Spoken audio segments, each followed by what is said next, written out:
सूर्याय नमः। बंधुओं, आज हम इस वीडियो में रविवार व्रत की विधि और कथा सुनाएंगे। सर्व मनोकामना की पूर्ति हेतु रविवार का व्रत सर्वश्रेष्ठ है। यह व्रत सर्व कार्यप्रद, कुष्ठादि रोग नाशक, पाप नाशक तथा मुक्ति प्रदायक है। इस व्रत की विधि इस प्रकार है। प्रातः काल स्नान आदि से निवृत्त हो स्वच्छ वस्त्र धारण करें तथा शांत चित्त होकर परमात्मा का स्मरण करें। भोजन एक समय से अधिक नहीं करना चाहिए। भोजन तथा फलाहार सूर्य के प्रकाश रहते ही कर लेना उचित है। यदि निराहार रहने पर सूर्य छिप जाए तो दूसरे दिन सूर्य उदय हो जाने पर अर्घ्य देने के बाद ही भोजन करें। व्रत के अंत में व्रत कथा सुननी चाहिए।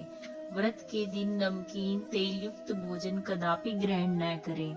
रविवार का व्रत करते हुए 1 वर्ष बीत जाने पर व्रत करने वाला सूर्य को प्रणाम कर कहे कि मेरे गृह में चलिए, मैं आपका उद्यापन करूंगा। इतना कहकर माशा भर की भगवान सूर्य की स्वर्ण की मूर्ति बनवाकर पंचरत्न सहित बिना छिद्र का कलश स्थापित करके उसके ऊपर चावल से पूर्ण तांबे का पात्र रखें और लाल वस्त्र से उसे आच्छादित करके पुष्प मालाओं से वेष्टित करें। तत्पश्चात सूर्य के 12 नामों से सूर्य का पूजन करें, नारियल का अर्घ्य दें। इस व्रत के करने से मान सम्मान बढ़ता है तथा शत्रुओं का क्षय होता है। आंख की पीड़ा के अतिरिक्त अन्य सब पीड़ाएं दूर होती हैं।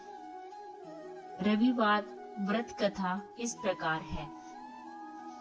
एक बुढ़िया थी।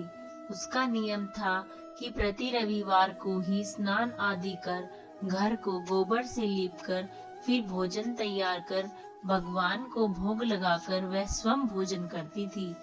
एक ऐसा व्रत करने से उसका घर अनेक प्रकार के धन धान्य से पूर्ण था। श्री हरि की कृपा से घर में किसी प्रकार का विघ्न या दुख नहीं था। सब प्रकार से घर में आनंद रहता था। इस प्रकार दिन बीत जाने पर उसकी एक पड़ोसन, जिसकी गौ का गोबर वह बुढ़िया लाया करती थी, उसे सब प्रकार से सुखी देखकर वह उससे जला करती थी। वह विचार करने लगी कि वह वृद्ध स्त्री सर्वदा मेरे गांव का गोबर ले जाती है और उसे अपने घर को लीप पोत कर भगवान की पूजा करती है और भोग लगाती है। अतः बुढ़िया को अब अपनी गौ का गोबर नहीं लेने देना चाहिए। यह सोचकर वह अपनी गौ को घर के भीतर बांधने लग गई। बुढ़िया गोबर न मिलने से रविवार के दिन अपने घर को न लीप सकी, इसलिए उससे ने न तो भोजन बनाया और न ही भगवान को भोग लगाया तथा स्वयं भी उसने भोजन ग्रहण नहीं किया। इस प्रकार उसने निराहार व्रत किया। रात्रि हो गई और वह भूखी ही सो गई। रात्रि में भगवान ने उसे स्वप्न दिया और भोजन न बनाने तथा भोग न लगाने का कारण पूछा। वृद्धा ने गोबर न मिलने का कारण सुनाया। तब भगवान ने कहा कि माता, हम तुमको ऐसी गाय देते हैं जिससे सभी इच्छाएं पूर्ण होती है, क्योंकि तुम हमेशा रविवार को गाय के गोबर से घर लीपकर भोजन बनाकर मेरा भोग लगाकर खुद भोजन ग्रहण करती हो। इससे मैं प्रसन्न होकर तुम्हें वरदान देता हूँ। मैं निर्धन को धन और बांझ स्त्रियों को पुत्र देकर उनके दुखों को दूर करता हूँ तथा अंत समय में मोक्ष प्रदान करता हूँ। स्वप्न में ऐसा वरदान देकर भगवान तो अंतर्ध्यान हो गए और वृद्धा की आँख खुली तो वह देखती है कि आंगन में एक अति सुंदर गाय और बछड़ा बंधे हुए हैं। वह गाय और बछड़े को देखकर अत्यंत प्रसन्न हुई और उसने उन्हें घर के बाहर बांध दिया, वहीं खाने को चारा डाल दिया। जब उसकी पड़ोसन बुढ़िया ने घर के बाहर एक अति सुंदर गौ और बछड़े को देखा तो द्वेष के कारण उसका हृदय जल उठी और उसने देखा कि गाय ने सोने का गोबर किया है, तो वह उस गाय का गोबर ले गई और अपनी गाय का गोबर उसकी जगह पर रख गई। वह नित्य प्रति ऐसा ही करती रही। सीधी सादी बुढ़िया को इतनी भनक भी न लगी। तब सर्वव्यापी ईश्वर ने सोचा कि चालाक पड़ोसन के कर्म से बुढ़िया ठगी जा रही है, तो ईश्वर ने संध्या के समय अपनी माया से बड़े जोर की आंधी चला दी। बुढ़िया ने आंधी के भय से अपनी गौ और बछड़े को भीतर बांध दिया। प्रातः काल जब वृद्धा ने देखा कि गाय ने सोने का गोबर दिया है, तो उसके आश्चर्य की सीमा न रही और वह प्रतिदिन गऊ को घर के भीतर बांधने लगी।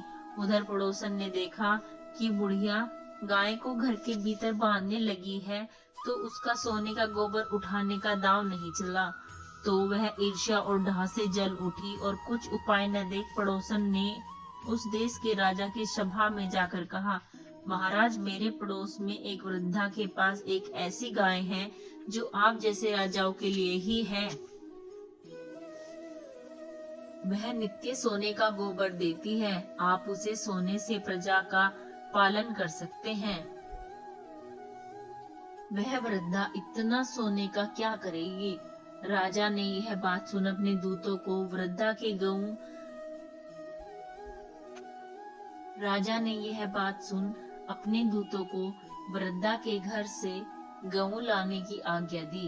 वृद्धा प्रातः ईश्वर का भोग लगा भोजन ग्रहण करने ही जा रही थी कि राजा के कर्मचारी गायें खोल कर ले गए।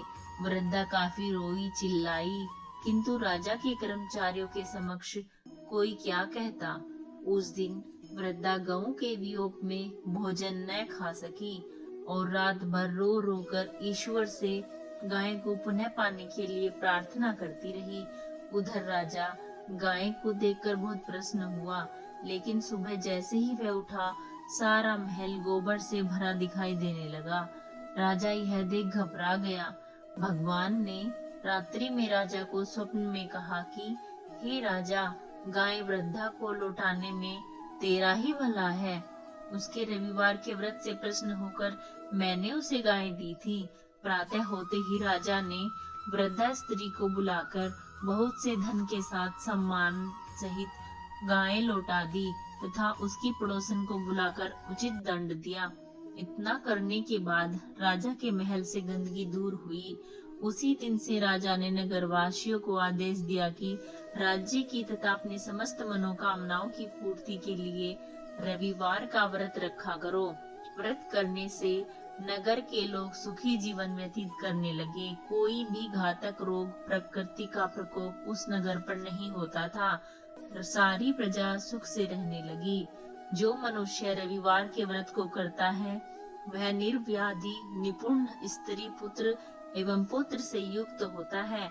पृथ्वी पर देवताओं के दुर्लभ भोगों को भोगकर अंत में मोक्ष प्राप्त करके सूर्य लोक को गमन करता है। ओम नमः शिवाय।